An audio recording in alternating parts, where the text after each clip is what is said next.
What's up, guys? Welcome back to the Divij's Den podcast. Thank you guys so much for tuning in. It is episode 113.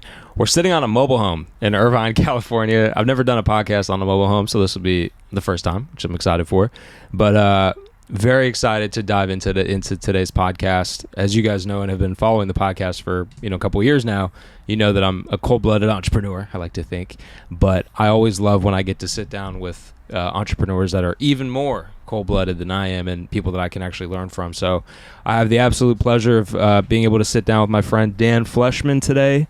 He is the serial entrepreneur and investor in 43 companies, has spent $60 million on influencers. It's a lot of money. Host of the Money Mondays podcast. Go check them out. Drops every Monday. Owner of Trina's Kids Foundation. Youngest founder of a public company. Has raised $44 million in the last 3 years. We got, again, Dan Fleyshman in the building. All right, thank you. What's up, brother? Just happy to be here. I'm happy to have you, man. You just got off stage. You had a great little speaking gig there. Yeah. You're a busy guy. Yeah. I teleport a lot. Just teaching about personal branding, and then once we're done here, we got the VIP dinner, and I just like to be in action all the time. On the go. Yeah. Crazy. You were telling me that you're on the road 250 days a year. Yes. It's a lot, bro. I'm not proud of it. It's part of the game. Yeah, dude. So I wanna dig deep, truly, into entrepreneurship, business, your career, things like money, anxiety, faith, all these things. But before we get into the deep stuff, I'd love to hear just like a day in the life of Dan Fleyshman. Like when you wake up, what are you doing? Yeah, so every day is completely different. Yeah. I don't do routines. I don't have I meditate for 10 minutes and I jump in a cold plunge, and I do those things sometimes? Sure, but it's sporadic and it's hard with travel. And so I don't want to set myself up for a routine that I'm not going to be successful at. Yeah. And so I'm aware of the fact of how I live and how I move, and I'm in different cities, countries, and states, sometimes 3 cities in one day. And so I'm just realistic about that part. And so for me, the first thing I do is I call firefighting in the morning, which other people would recommend not to do. Jim Quick, Ed Milet, people that I look up to, Gary Brecka, they don't want you to look at your phone the first hour, and I agree with them for everyone else. But for me, I say do as I say, not as I do. I am going to do that because I am a firefighter. I want the work. I know the stress is there. I know the fires are there. I want to put out the fires at 6 a.m., 7 a.m., whatever. I want to dive right into it. And so I don't want to sugarcoat it that I've got fires when I wake up, because people are on East Coast, people are in UK, people are in different places. So for them, 6 a.m. is nothing, right? It's 9 a.m. for them, or it's 4 p.m. for them. And so as soon as I wake up, bam, I'm diving in and I'm going for it. And then once I've put out some fires, fired up some emails, done some wire transfers, cash apps, whatever, I'm in action. Yeah. Then I'll take a shower. Then I might work out. And those are the things that I'll then reframe, knowing that when I come back out in 20 minutes, there's more fires. There's more things to deal with. But ultimately, my day is a lot of group chats, a lot of text messages, a lot of social media. I'm just interacting with people all over the world. Yeah. That makes sense, though. I think there's this a hypothetical life in the morning of this morning routine of you got to wake up, you got to relax, you got to read a book, you got to write down all your thoughts, you got to journal, hit the gym. That could take hours, you know what I'm saying? But you're saying you just get up and you're diving right into it. You're attacking the hardest tasks. And then when you're done with that, you might take a second to chill out. I love all the things that you said. Yeah. I think it'd be great for someone to journal. I think it'd be great for them to meditate. I think it's great for them to sauna, cold plunge, and all the things. It's just not realistic for me on a day-to-day basis. And so just because I do it, I'm a freak of nature. I don't recommend sleeping the way I do. I don't recommend travel the way I do. I don't recommend living the way I do. I don't recommend doing 24,000 texts a month. I don't recommend any of the stuff that I do. I just know what I'm here for. And so for me, it works. I do not recommend it for people. I think it's insane for people. When I hear myself say it, I think it's insane. And so if someone else or my friend told me, hey, I do 300,000 text messages a year, I'd be like, that's stupid. I think you're going to kill yourself, even though I do that. But I know what I'm doing it for. And so I say that because I think it's great when people journal. I think it's great when they meditate, cold plunge, sauna, workout. All those things are fantastic. Go running and jogging for 10 miles, 10,000 steps a day. I like all of those things. I just do them sporadically, and I'm okay with that because it's who I am. Yeah. So you found what works for you, and you're a bit more aggressive in your approach. You may not be going as relaxed in the morning. Again, you're diving into it, but you know what works for you. It sounds like your motivation for what you do comes from a pretty deep purpose, which I want to get into. But before we get there, I'd love to hear more about Dan Fleyshman as a kid, your upbringing. What was your early life like? Were you always an entrepreneur?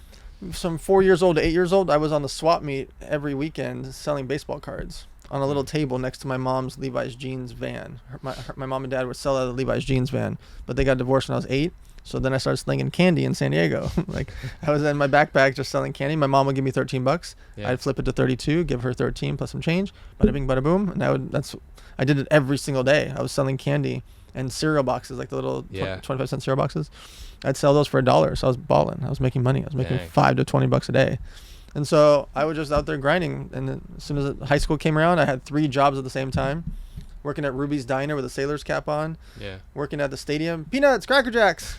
And then working for a stockbroker under the table all the time. I worked 3 full-time jobs and doing schoolwork and side hustling. And like I was everything all the time because I had to. Yeah. And so that all led to selling T-shirts when I was 17. That all led to me selling, it was called Who's Your Daddy. I put Who's Your Daddy on T-shirts. I sold 100 of them for $15 each. I made $1,500. I'm like, I'm a millionaire. There we go. That's it. I got $1,500. I'm an actual millionaire. Like, that's it. Screw you. You're cool. And I'm out. Yeah. And I got a booth at the convention. The $43,000 I saved up it took me 3 years to save up the $43,000 for SDSU. It took me 2 months to spend it on the company. Wow. I thought I had like 2 years of overhead saved up, and ran through it in 2 months. So that's how the childhood went. Yeah. You were hardwired as an entrepreneur from the get-go. Yes. You got the bug. Did that bug come from watching your parents be entrepreneurs, or were they not entrepreneurs? No, my dad was driving taxi. My mom was working at Century 21, and then when we moved to San Diego, she was working for the JFS, which was like a food delivery service for senior citizens to help them. And so money was never a thing, and I wanted to save up money so I could help cover costs myself. Yeah. Got it. Very interesting. I was kind of in a similar boat. Like I got it from my grandpa. My grandpa was a real estate developer, still is to this day. But I saw what he was doing, the freedom that he had, the money he was making, and I was like, I'm not working a day job, right? And I had my day jobs, and I became an entrepreneur. But it sounds like you just straight dove into it and went into it. So it's very interesting. Did you go to school? I tried to go to San Diego State. They dropped me after 3 classes. I wasn't there, and you just didn't show up. Well, I had a warehouse, 18 years old. I had a warehouse in LA. Yeah. And I had a showroom at the Empire State Building in New York. Okay. And so I came back. I flew from New York, went to the LA warehouse, drove over to college. I walked in, and the teacher says, Dan, you don't go here. Yeah. And I was like, you said my name. I think I go here. So clearly you know who I am. And he was like, listen, I know what you're up to. You told me what you were building. It's just not going to be a good fit. And so I still sat in the class for a while. Yeah. And I went back a couple times, but I wasn't going to get any credit for it, and I was busy again, and then that was it. So I never got to go to college. How did your parents feel about you not going to school? The concept back then was much more important about college, but I did $1 million in sales at the time. I had a warehouse in LA, a showroom in New York. I was about to do 9.5 million in sales when I was 19. Damn. And so, they got over it. They're like, not because I was rich. I was putting the money all back in. I just mean that I was building a real business, and I wasn't a bad kid, right? Like I wasn't running around doing bad things. I never got in trouble in school. Like I wasn't doing drugs I was very actively working. And so I got a little bit of leeway from that perspective and even if it didn't work out, I could always go back to school. But it came out the gate doing millions of dollars in revenue. So they, crazy. And they supported me. Yeah. Do you think people that are wired like yourself, like entrepreneurs, do you think school is necessary for them? So it depends on what you're going to do. If you're going to be in a trade school, like if you're wired, like you want to make a ton of money, you want to be a stockbroker, go to school. Yeah. You want to ball out and make $500,000 a year being a doctor, you got to go to a lot of school, like 8 to 12 years of school. Yeah. There's some things you need to go to school. You want to guarantee yourself to be a zillionaire, be a lawyer, because they make all the money. I spend an obscene amount of money on lawyers, even when nothing's going on. So, but to do that, you got to go to a lot of school. And so when you are in a trade, by the way, there's people just making 6 figures a year being plumbers and roofers, like truckers. For sure, truckers. Like that's a great route too. So trade schools to me for sure. But going to a general college, a community college, just to get by for 2 years or 4 years for classes, it's hard to say what the purpose is, because that's not going to help get you a job. Yeah. Right. Unless you're going there for a trade school. By the way, if you go to UCLA or UC Irvine or Harvard or Yale or some fancy school, sure. Yeah. Does that help you get a job? Yeah, of course. For sure. But going to the local community college in your city, it's just hard for me to say why that's impactful compared to you going to work for a realtor for a year and see if you like it. Mm-hmm. Going to work for Damon John for a year and see if you like his offices. Yeah. Going to work for, you want to be in the music game? Go work for Death Row Records for a year for free. Yeah. That's college. Yeah. That's real life university.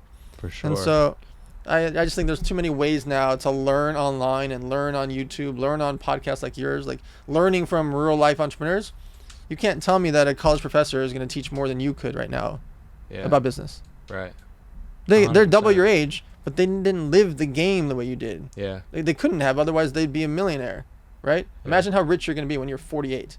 Yeah. That professor, no offense to them I love the fact that they're teaching, but there's no way they've lived the game to make 60 grand a year, 80 grand a year.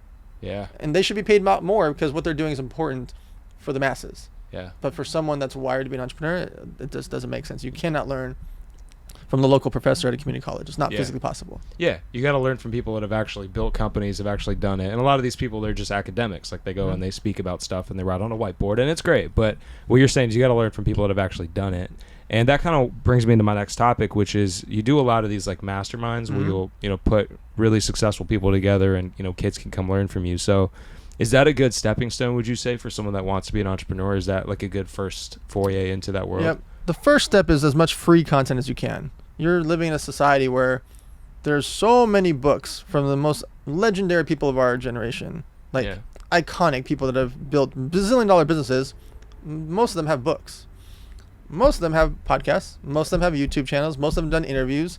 You just consuming content from who you like. Let's say you love Mark Cuban or Warren Buffett or Elon Musk or Mark Zuckerberg, or there's so many household name legends that you might be obsessed with a certain category. Yeah. Well, find you like fashion, research and listen to everything from the fashion. Who built Tommy Hilfiger? Who built Ralph Lauren? Who built FUBU like Damon John? Okay, go study them. Yeah. Sarah Blakely sold Spanx for billions of dollars. Go study her. She's got a book. She's on podcasts. She's on interviews. I've interviewed her. She's amazing. Yeah. Learning from her for 1 hour at a time will beat any 8-hour class you go to. Yeah. So first step is learn as much as you can for free, and always do that because it's free. There's just books and YouTubes and podcasts, etc. The second level is some of them have paid options. $50 a month, $20 a month, $100 a month, master class for $200, $1,000, whatever. That's nothing compared to college. College is $20-30 grand a year. I paid $60,000 a year at USC. $60,000 a year. My dad paid. Sorry, no, it wasn't me.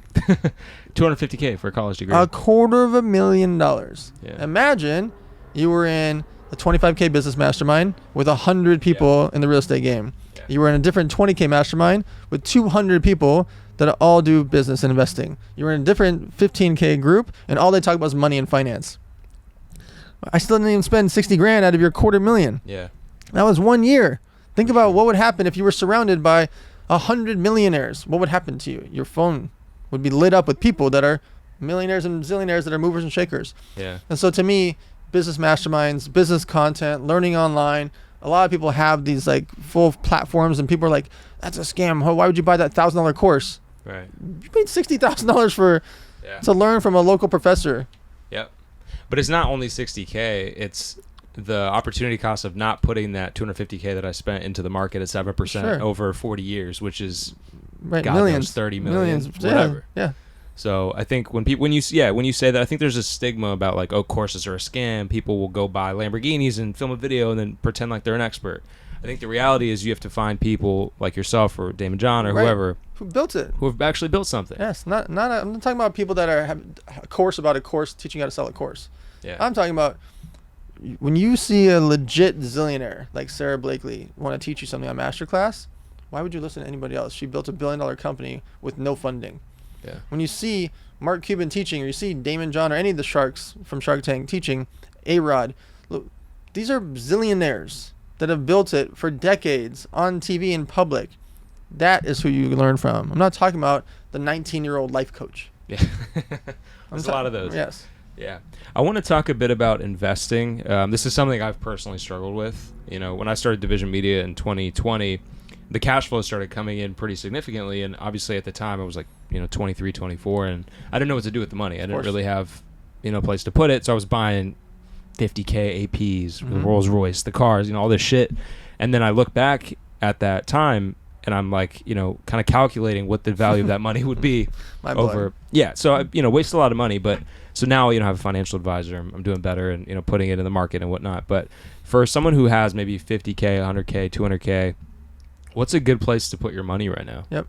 So I have what's called the 40-40-20 investment strategy. I do 40% low risk, 40% medium risk, 20% high risk. The low risk stuff, I want to make between 5 and 9% for the year. That might not be appealing to most people, 5 to 9%, but it adds up and it compounds over the course of time, and it's low risk or no risk. This is things like CDs at your bank. Like if you don't know what to invest in, your Wells Fargo, Bank of America, and Chase are offering 5.1%. Yeah. You can get 5% from your own bank, and you've got $100,000. That's $5,000 a year that just compounds over time of money that you just have in your bank account anyways. You're just shifting it to your own bank account in your bank account. So why not make $5,000 a year instead of just sitting there fighting with inflation? Yeah. And by the way, if you ever want to blow your mind, pull out a compound calculator and just write in 100,000, 5% a year, and just put that in for 30 years. What happens? Crazy. It's millions. Yeah. Like it's literally millions. You can just search compound calculator and do what I'm talking about. Another thing is the S&P 500. By the way, if you do it at 8% or 9%, then it becomes like $2 or $3 million. Yeah. The S&P 500. The S&P 500. What people think, oh man, that's a stock market. That's ups and downs, huge swings. Yeah. Over the last 92 years, the S&P 500 has averaged 11% a year. Wow. That's through depressions and recessions and the whole world shutting down and everything that's happened in between. It's averaged 11% a year.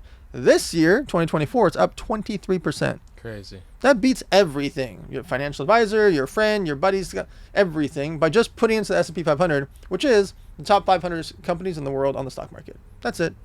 They're going to go from 5 trillion to 6 trillion, 6 trillion to 7 trillion, 7 trillion to 8 trillion. It's just math and time. And so it's very, very safe to do that. Can it have a bad year, bad month, bad quarter? Sure, once in a while. But over the course of time, it will win. Then the medium risk I want is 10 to 30%. This is real estate, businesses like cash flowing businesses, and then the specific stocks. Apple, Google, Netflix, Facebook, Tesla, Amazon, household name companies that I like, that I buy, right? And so if you buy iPhones all the time for $1,500, maybe you should buy some Apple stock. If you go to Walmart all the time, maybe you should be buying some Walmart stock. You pay $20 a month to Netflix and chill. Why don't you have $20 a month of freaking Netflix stock? Yeah. You know? For sure. And then the last thing is high risk. Cross your fingers. This is cryptocurrency like Bitcoin and Ethereum. This is angel investing into your buddy's company. I would suggest if they have multiple locations, it's okay. If they have their first location, it's a very big gamble. Yeah. Meaning, if you have $50,000 to put into your friend's pizza shop, their first one, really high risk, right? Yeah. But your friend has 7 pizza shops and they're going to open their 8th one, not so high risk. Yeah. Let's say Hey Big Mike just opened up his burger joint. Super cool, right? 1010 burger. Yeah, shout out 1010. Fire. Right? Good food. Super good. Investing in his first truck is still high risk. You don't know if he's got the good operations, the good management, good kitchen behind him, etc. But then you go see his first truck and you're like, damn, this tastes good. Yeah. The marketing, we know the marketing part is going to be great because it's him, right? Him and Logan, that whole squad's going to do great with that. But he's already signed a bunch of franchisees, a bunch of licenses, a bunch of partnerships, a bunch of cities. Now the risk factor goes way less. When he first had the idea a year ago, that would be high risk. Now that he's executed, the risk factor goes down. And so if you have a friend that's doing something business-wise and they have one food truck already and now they're opening their second and third, the risk keeps going down. Yeah. Opening the first one is high risk. That's why he put up his own money. Opening the second, third, fourth, fifth, 10th, etc., everyone's throwing money at him because now he's proved it. Right. Yeah, 100%. I have a funny story. I won't call out who it is, but I just put some money into my first e-commerce startup, and I get an email from this person, and they say, to all the investors, they said, "Oh, we're down to our last month of revenue, of cash." And then I see her on the Instagram. She's in Bali. She's in Indonesia, living her best life, like on the ocean, drinking coconut water. And so I just thought it was funny, but I was curious if you've had any horror investment stories that you'd like to share. Sure. So there was a company that I was obsessed with called Dollar Beard Club, and not Dollar Shave Club. No, they sued and won. Okay. Later, Dollar Beard Club I put in the first money. It was $150,000, and then later Dan Bilzerian came in and skyrocketed the business. So we were hoping to get 5,000 users the first year. Yeah. We got 10,400 paying members the first day. Wow. Because I did a bunch of social media content, and the thing went viral. They made a really great video, went viral, and then people were reposting and sharing it. That company went on to do tens of millions of dollars in sales, and it's bankrupt. Wow. Because of the founders. Yeah. There was too many of them. The main character decided to go off to travel the world. He was paying for a lot of stuff and I think he bought a hockey team. Like he just, crazy. And so the investors Yeah. didn't get to make money like we could have because that was such an iconic brand. It was a great brand. There were just too many chefs in the kitchen, Yeah. and they were doing a lot of gross revenue, but also spending a lot. Yeah. And so it's not a knock to them of what they built because that part was amazing. They just didn't have a financial manager or a CFO to run the operation. That one hurt because I was like watching them build this massive business. Yeah. I'm thinking like, whoa, my 150 grand is worth like 4, 5, 6, 7 million now. Wow. Like this business is crushing it. Like I own a chunk of a company Yeah. doing tens of millions of dollars in revenue. Like we're onto something here. Like holy smokes. And then to get hey, we're not just out of money. We're screwed. We're actually going to sell to this other guy, and you're going to get pennies on the dollar. I'm like, dang. Pennies on the dollar. In my mind, for years, I was talking about and bragging about this brand. Yeah. And here I am. I haven't even shaved because of it. Because like, At I'm least so they mad gave about you it. the courtesy call. I feel like a lot of people probably wouldn't even. Oh, like, they tell didn't you. call me, by the way. Someone else did. Of course they did. Yeah. No, I wish. Nah. He Dang. called me like a year or 2 or 3 years later. Like everything's fine. Like, oh yeah, Yeah. I'm just out here living.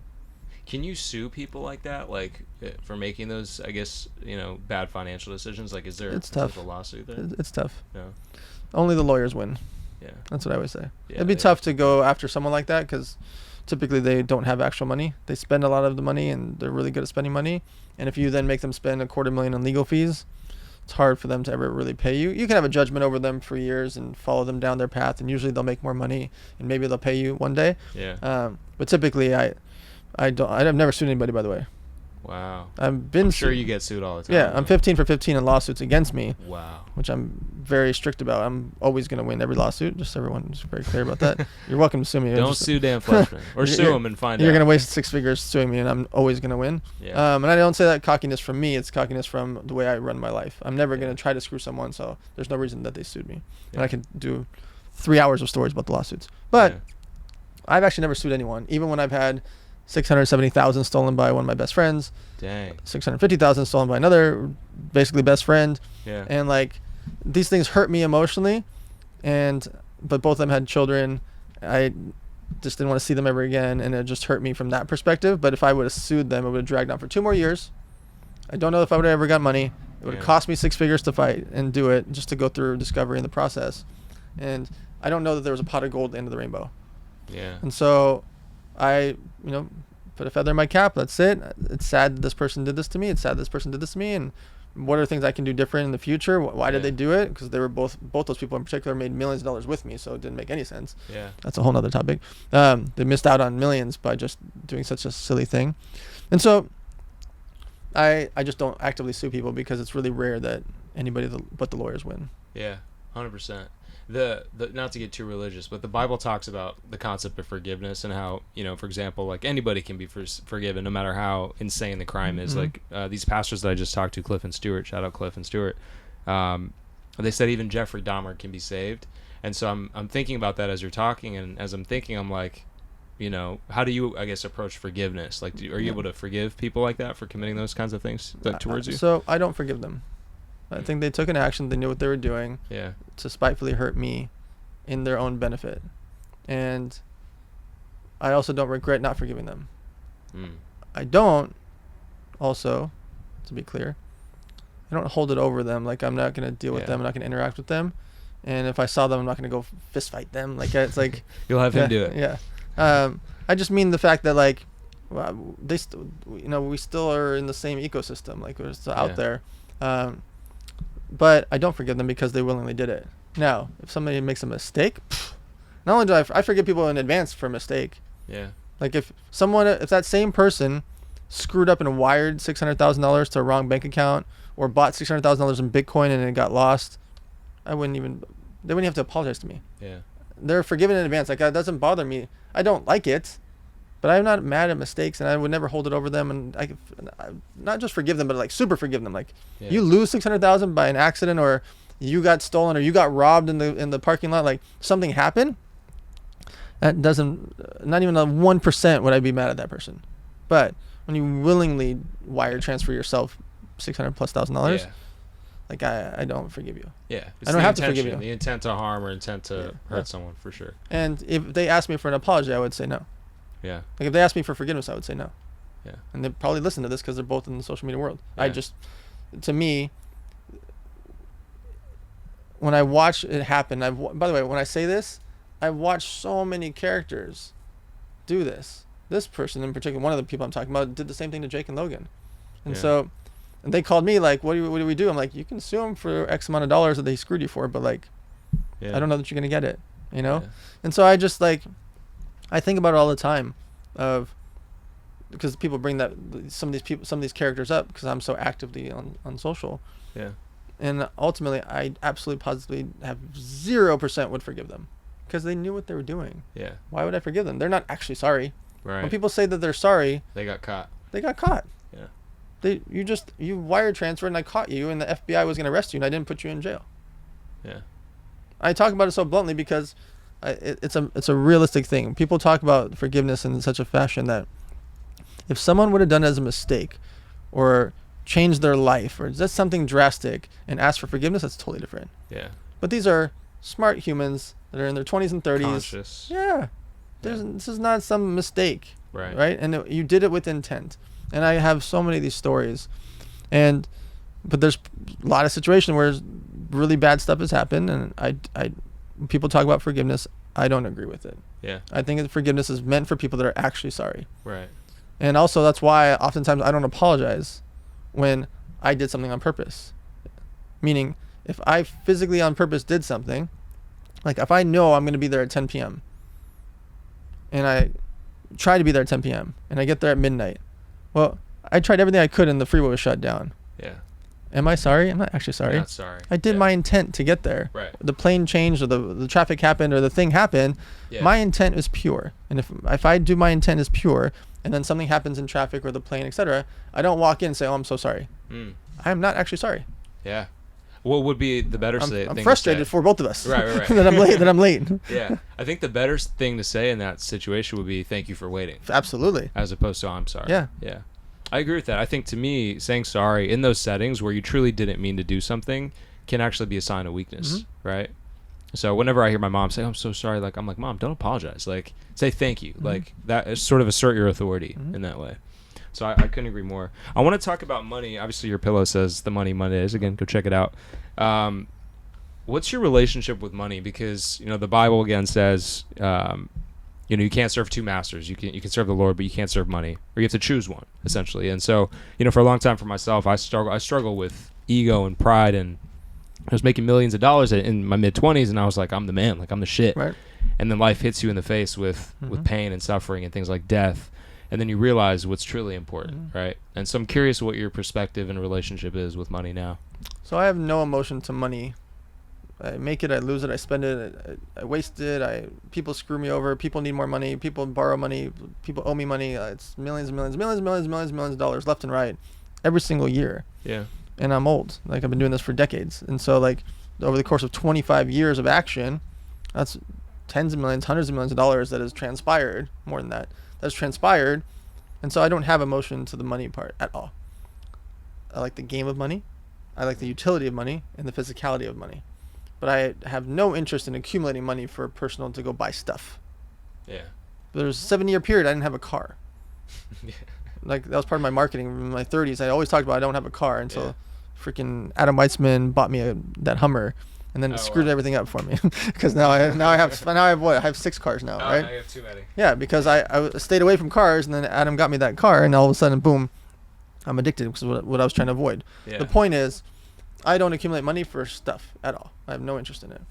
I accumulate money for the physical utility of the fact that I want to save the world, and I have a very clear vision of how I can save it, but I need to become a multi-billionaire to do it, not to be a multi-billionaire to buy a bunch of yachts and jets and boats and houses. Like that's not what it's for. Now, there's nothing wrong with those things. Some of those things I will accumulate for function. Yeah. But ultimately, I need to become a billionaire, and I need to make thousands of other people millionaires so that they will help me in my mission, which is to cure hunger and to cure homelessness. Water is the only other thing that people truly need, but I would just donate to Charity Water because they're such a good organization. Yeah. But food and shelter is very fixable. And so my goal in life is to become a multi-billionaire and inspire and help thousands and thousands or tens of thousands of people to become millionaires. So when I say, hey, let's build free grocery stores, and I call you, you're going to wire me $50,000 in a heartbeat. Yeah. because you believe that you've seen me do the world's largest toy drive for 11 years. You believe I'm going to execute on building a free grocery store. Hey, bro, I'm going to go out and I want to help build a children's hospital. Can you send me 10,000? You would do in a heartbeat because you believe in me, because you watched me for decades. That's what I want. And so my goal in life with money is to accumulate as much as possible to properly redistribute it before I die, and to inspire people to be able to execute on it. That's why I post about Thanksgiving food drives, $100 tipping dinners, back to school drives, world's largest toy drive, Steve Aoki's charity event. Like, I go to and support so many charity events so that other people do charity. And so my goal in life is to build this personal brand that people trust in me, because I put up my own money. I don't raise money. I don't take any money out. I put up millions of dollars a year. Yeah. So people will trust in me when it's time to say, hey, bro, I want to build a school. Hey, I want to do this for homelessness. Hey, I want to cure whatever. You will want to do it, and so will thousands of other people. Yeah. That's a beautiful purpose, man. What is it about homelessness that I guess motivates you, right? Because I mean, I see the homeless people in LA all the time, and it's really sad. And I try to think to myself, I'm like, what's the solution with this? Like, is it building homeless camps where people can go sleep? Like, is it allowing them to build the tents so they have a place to rest? Like, in your mind, what is the actual solution for that? Like, so my best solution for it is called home full instead of homeless. And home full is basically like a prison, except they're not in prison. The idea is what I really want to build out is a prison-like setting with 4 sections. And in the middle is kind of like a town, like a city, and a school. This side is for women. This side is for men. This side is for families who have children. This side is for people that used to be in jail or have drug situations. Dangerous. Got it. And all of them are sectioned off, and there's security in between. But obviously they could integrate here in the middle where there's groceries and shopping, etc. And people can work there that are part of this prison-like environment. And by doing this, you would save the cities hundreds of millions of dollars a year in cleanup, security, all the things that come with people, doing bad stuff on the streets. Yeah. And I want to build one and self-finance it so I can show to the cities why it makes sense for them to spend a couple $100 million, for example, to build it, or me raise the money to build it, to save them hundreds of millions a year and prevent a lot of crime. It is not safe to walk around downtown LA. It's scary out there. San Francisco. Yeah. Like San Francisco is Gotham City. Yeah. You're talking about one of the wealthiest places on the planet, and you can't, people leave their windows rolled down so that you don't break their windows. I know. I'm not kidding. Wild. And so, to me, homelessness is very solvable. Now, plenty of homeless people do not want to live in a home or an apartment. They've done studies on it. It's really weird and it's hard to explain, but it's reality. Yeah. There was a building in San Diego that's like 71 units, I believe, and they filled it up with homeless people, and within 1 week it was down to like 12 that lived there. Damn. They all just lived on the street. Wow. So the reason you have to build kind of like a prison is you need them to stay in the environment to control them. Where they can't leave. Where they cannot leave. Get them rehabilitated, get them to learn, get them jobs, get them so that you can help rehabilitate them and get them back in the community. Most people that are homeless are not druggies. Most people that are homeless are not criminals. They're just down and out. And especially with inflation, we're going to have tens of millions more homeless coming, by the way. Yeah. Because people that are on the poverty line, people that are like making 20, 30, 40 grand a year, that is poverty, by the way. Which is crazy, because I think that's a starting salary out of college, like $52,000, $56,000. How can they afford bread right now? How can they afford gas? It's $5 for bread. It's $5 for gas. It's $5 for milk. When we grew up, it was 1 and 2.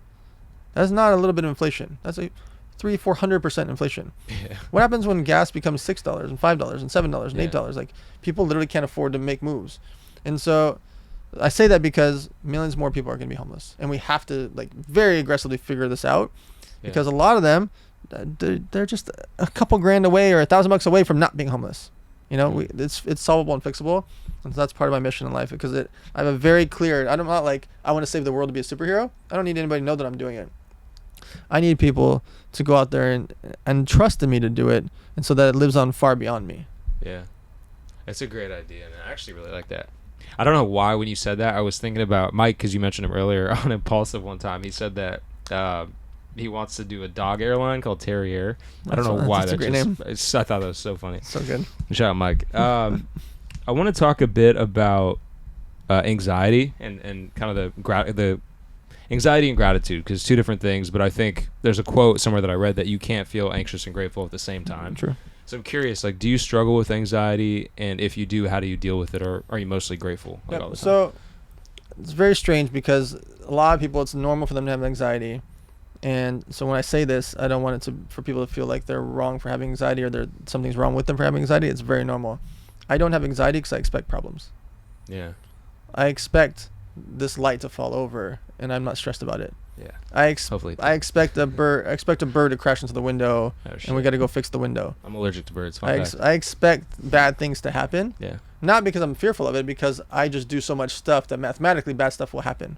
Right? If I make 30 investments and 3% of our society are sociopaths, that means that 1 or 2 of those people are sociopaths. Yeah. Right? That's true. I never thought of it that way. And so if I know that I'm dealing from a math perspective, I'm going to deal with bad stuff.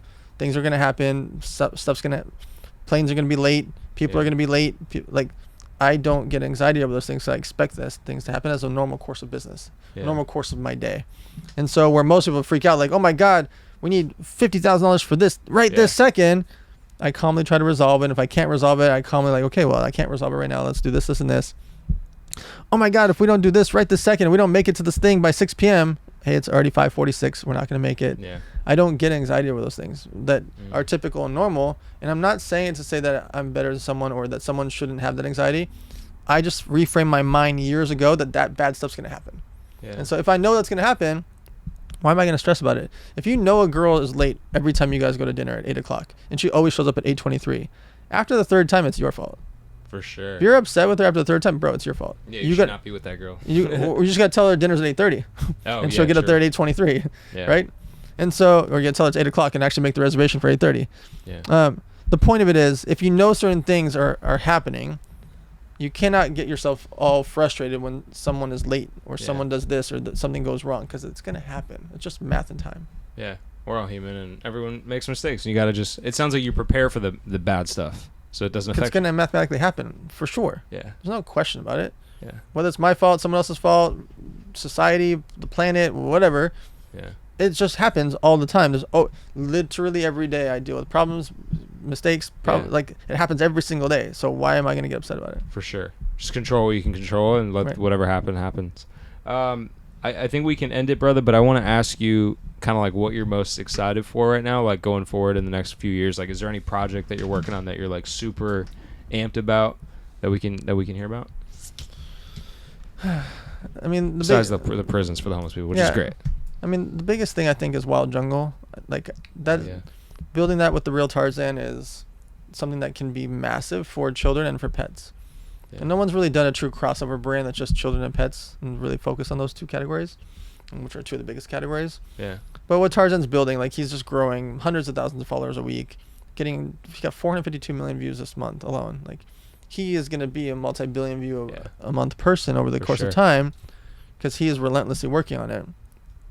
And so to me, like, if we can make products that help pets and help kids, or not just help them, but also just fun, like toys, snacks, food, vitamins, etc., that to me is really the most compelling thing. And Wild Jungle, from a emotional perspective, it matters so much to him, and I love watching his content that, we have this brand together. So I'm really excited about building that. Yeah, Tarzan is sick. For sure. I love it, man. Well, thank you so much, brother. I appreciate Absolutely. You. If people don't know where to find you, where can they find you on social media? Every platform is just Dan Fleyshman. Got it. Go follow Dan. Make sure you guys leave a review for the podcast. We greatly appreciate it. Stay tuned for the veterinarian that we're having on next week's episode. Should be very interesting, speaking of dogs. And we'll see you guys soon. Peace.